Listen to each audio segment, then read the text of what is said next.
Hey everyone, and welcome to the Leadership Project Live.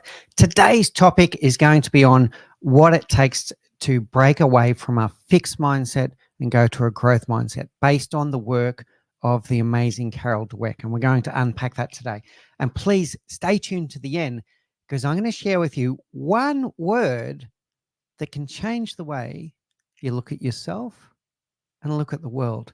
So look forward to a great show with you today.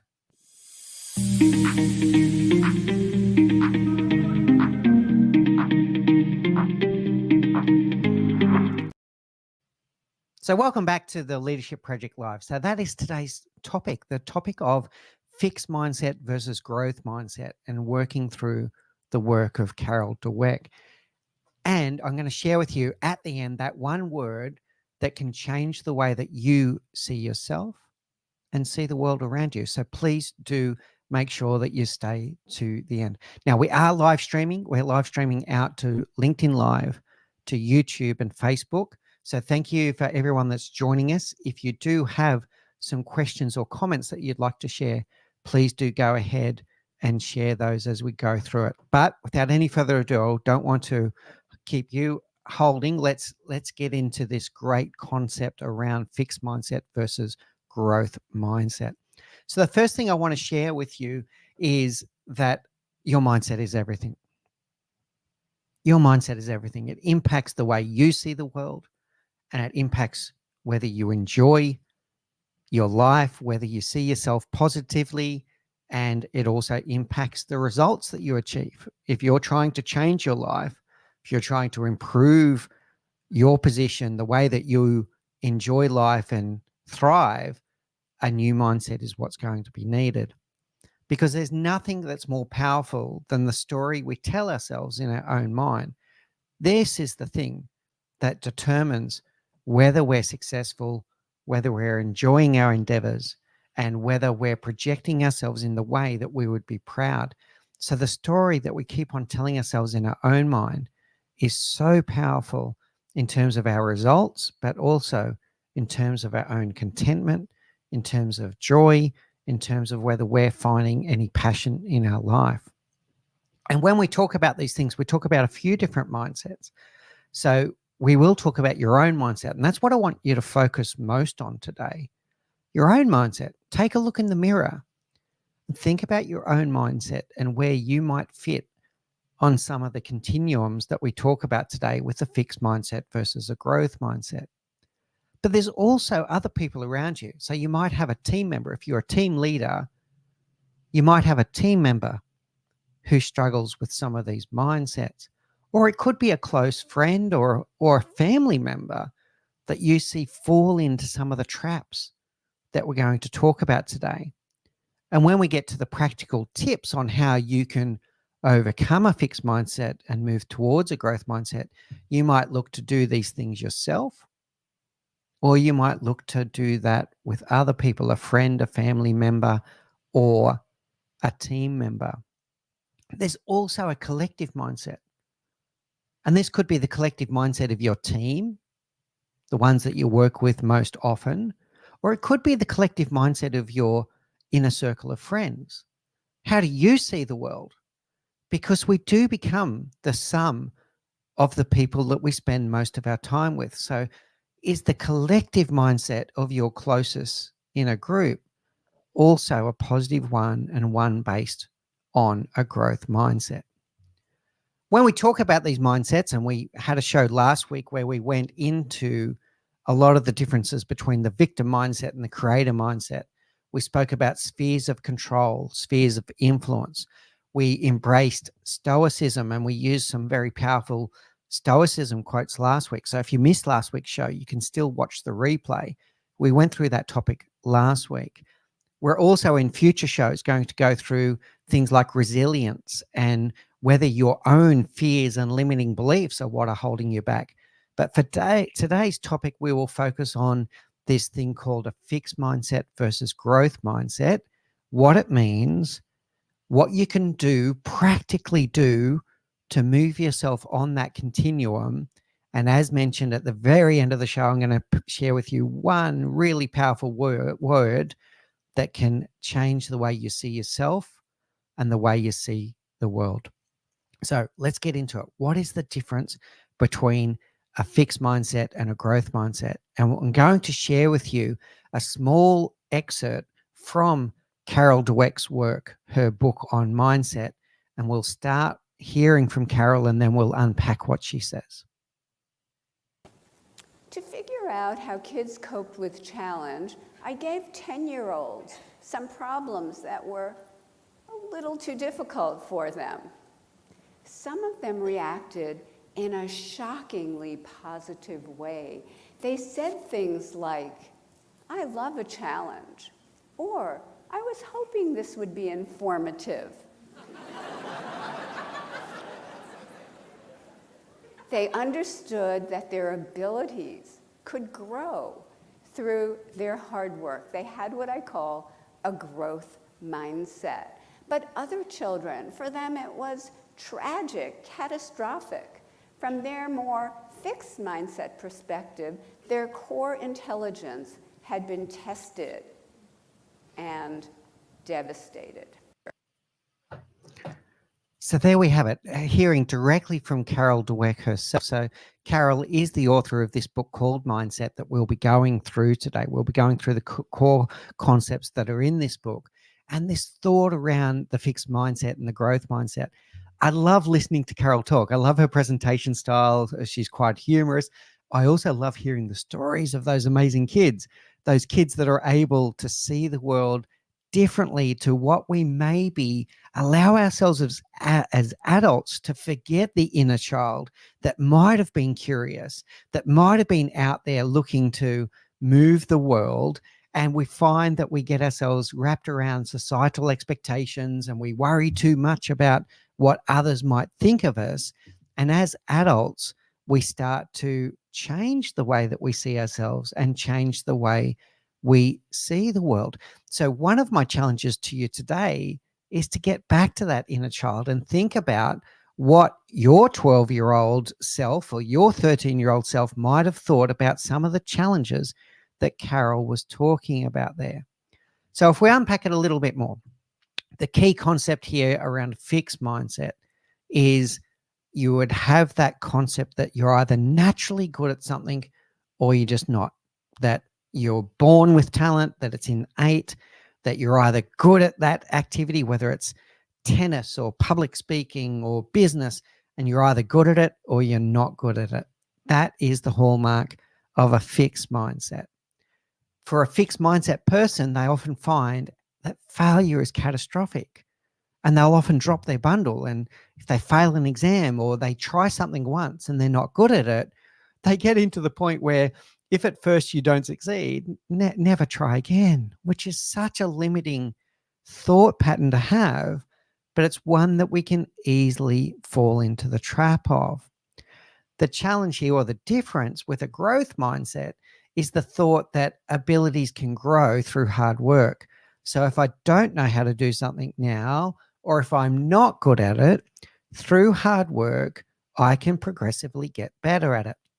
And you heard the wonderful stories that Carol tells in her presentation about kids that say, oh, I love a challenge. This is really cool. So trying that jigsaw puzzle for the very first time, and you may not get it right, but you still love the challenge. Or the other one that I loved, I was hoping this would be informative. Where did that curiosity go? Do we lose that as we get into adulthood? These are the questions I want to ask you today, and for you to ask yourself those questions. Now, let's use some examples here about where this might go. And I'm going to use one of my heroes, Roger Federer. And I do talk a lot about tennis on this show, but I think it's quite universal. So Roger Federer, imagine this. If Roger Federer first picked up a tennis racket and his first shot went into the net and he went, oh, well, I'm no good at tennis, and he never tried again, we would never see this beautiful backhand that you see on your screen right now. The world would be deprived of seeing how Roger went on. So if at first you don't succeed, it's try again and learn and grow as you go. So it's not about the first attempt and whether the first attempt fails or not.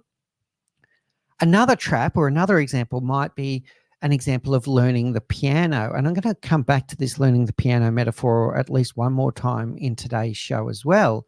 And that is, if you are learning the piano and you're sitting there playing away, it's very easy to fall into the trap of either thinking I'm no good and quitting, or you only practice the things that you are good at. So if you get really good at playing Fur Elise or some other very basic piano piece that you learn in the early days, and all you ever do is play that piece over and over again, yeah, you might get better at that piece, but you won't get better at playing the piano overall. And if you try more advanced pieces and you can't quite get it, and every time you can't quite get that advanced piece, you fall back to the piece that you know, you're not going to get any better. There is a beauty in having some confidence, like so playing that piece that you know how to play gets you into a rhythm. But then once you're in that rhythm, once you're warmed up, you need to push yourself and go a little bit further. And another great one is public speaking. I haven't met anyone in my life that was just perfect at public speaking on their first go.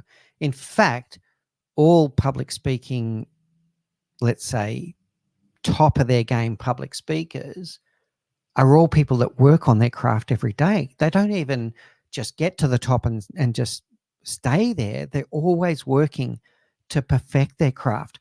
And this is what a growth mindset looks like. It's not to be perfect. It's to keep on pushing and keep on trying to get better. Now, where are some of the traps? Where are some of the pitfalls that we need to watch out for?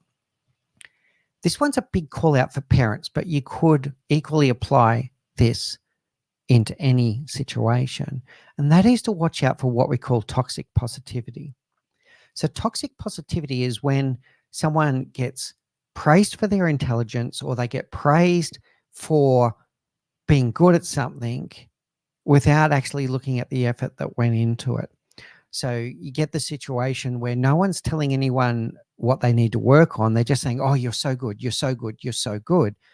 And they start believing it themselves, and then maybe not try any further to improve that skill. Where the challenge is when someone gets noted as naturally gifted in a certain craft because they did it really well on the first few attempts.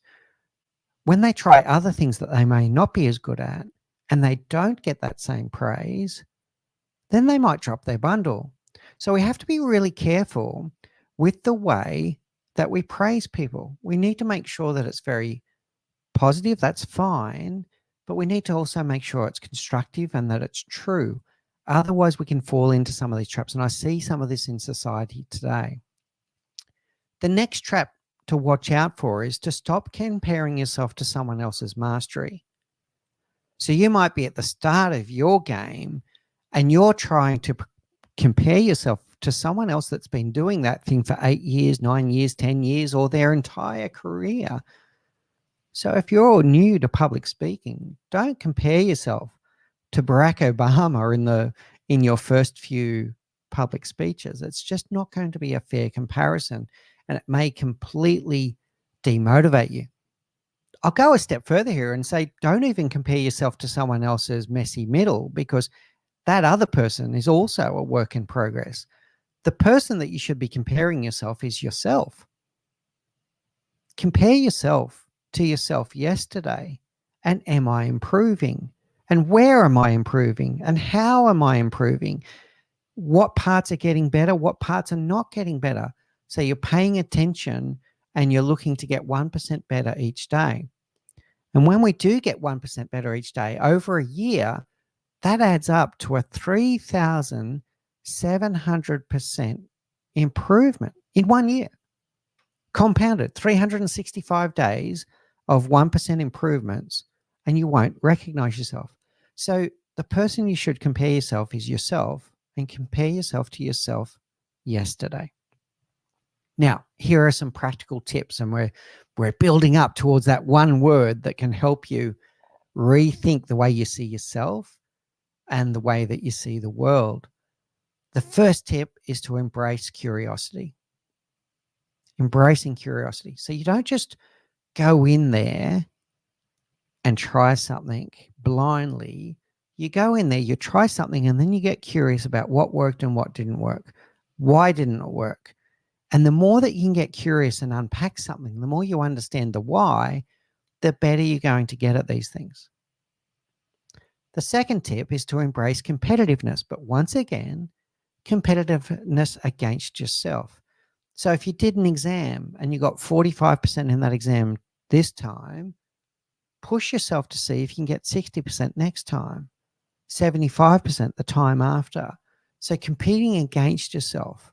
And I could replace the word exam with anything, any kind of effort that you're looking to take on. How do you compare yourself against yesterday? And how can you get into some of those competitive juices that instead of competing against other people, compete against yourself? And one of the tips I really want you to embrace is this power of self-reflection and journaling. And you've got a picture there of someone doing that. And this is to ask yourself these same 5 questions all the time. So when you try something new, what went well? Give yourself some credit for the things that did go well. What didn't go well? So what was suboptimal compared to what you were hoping to achieve? What will you do differently next time? What will you do more of? What will you do less of? What did you learn about yourself in the process? And then what did you learn about the task? So whether it's tennis or an academic pursuit or golf, what did you learn about the task? Not just, oh, I didn't do so well, I'll try again tomorrow. Stop and reflect and go, okay, where I think it went wrong was this. I'm going to experiment with this tomorrow. And the growth mindset very much is about that experimentation and trying some different things to see what will work for you.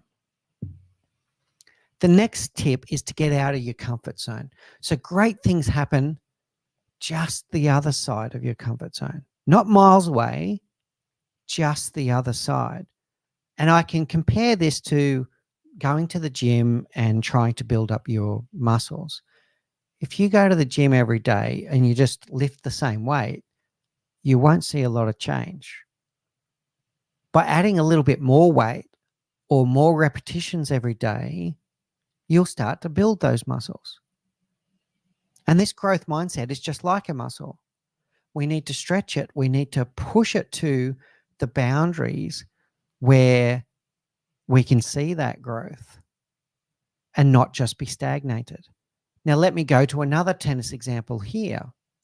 As much as I love tennis, I'm a level 4 tennis player, which is okay. I'm happy with that. I want to do better, but I'm a level 4 tennis player. If I play against Novak Djokovic, it's going to be embarrassing for both of us. And I'm not going to learn a lot. It's way too far out of my comfort zone. If I play against level 1 tennis players, I'm going to get frustrated. And I can tell you that even when I play against level 3 tennis players, I don't even play that very well because I'm not pushing myself. When I play against my peers, my level 4 peers, I see these little improvements, which is really great. But it's when I play against level 5 players, those that are just beyond my comfort zone, that's when I play my best tennis. And that's when I get better. I get better when I push myself just outside my comfort zone because I have the confidence to have a go and to get some feedback as, oh, this is working. And I build my confidence by doing so. If I went up against Novak Djokovic, my confidence would go right out the door because I'd realize just how far away I am from his abilities. So what we want to get onto is this confidence competence curve.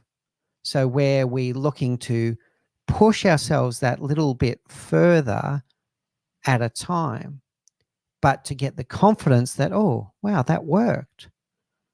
Reflect on what didn't work and still learn from it, but I went, oh, okay, that worked. Tomorrow I'm going to push myself that little bit further. And then the day after that little bit further. This is where great growth comes. And with another question that comes up is it hard? And there's a few different ways of looking at this one.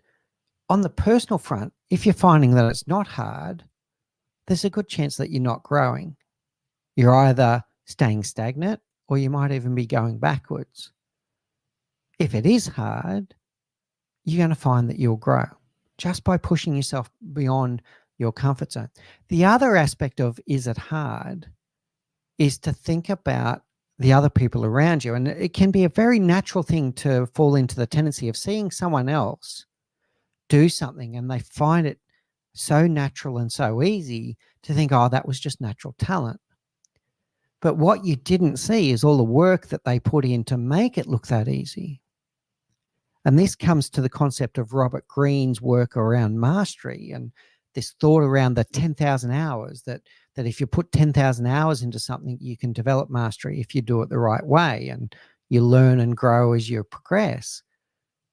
When you look at someone else that makes it look easy, you don't know how much work they put in to get themselves to that level of mastery. So don't assume just because they can do it and it looks easy doesn't mean that one previously that they found it hard. Now, I've got a question coming through here on LinkedIn. What are your thoughts or experiences with how your environment has shaped your mindset? Oh, that's very powerful. So I've learnt a lot over time. I didn't always get this right. I did not always get this right. But when I have supportive people around me, I'm able to embrace growth. People that support me, people that believe in me, people that are also realize that I'm trying to improve and they're giving me that encouragement. So a supportive and encouraging environment, someone that pushes you, not just congratulates you and says, well done, someone that pushes you because they believe in you and then supports your development. So I believe, yes, environment has a huge role to play as to whether we can develop a growth mindset or not. Now, another one for you to think about, and this can take a lot of reflection, so bear with me for a moment. You can be fixed in some areas of your life and then have a growth mindset in others. And I had a colleague this week share this story with me that he was noticing after I taught some of these techniques, he was noticing that he had a fixed mindset in certain areas of his life and a growth mindset in other areas. And then when he gave an honest reflection of it, he realized that the areas that he was most successful in were the areas of growth mindset. So it is possible that you might have a mixture. It's not one and done where you're completely fixed or completely growth. You need to look at all aspects of your life, academic, work, sport, family, relationships, all elements of that, and think about, well, do I have a fixed mindset here or do I have a growth mindset? And if you have a fixed mindset, what are you going to do about it? The next tip is that perfection is the enemy of progress. Perfection is the enemy of progress. So when you're trying something new, don't try to be perfect. Never try to be perfect. Even if you do have a level of mastery, perfection is going to potentially prevent you from even trying in the first place. Or if you try that first time and it doesn't work as well as you thought it was going to, it might prevent you from trying the next time. You also need to be able to let go of failure. So once you have something that didn't work as well as you thought it would, you can't change that. All you can do is learn from it. So you take the time, you had a go, you take the time to stop and reflect. What went well? What didn't go well? What will I do differently next time?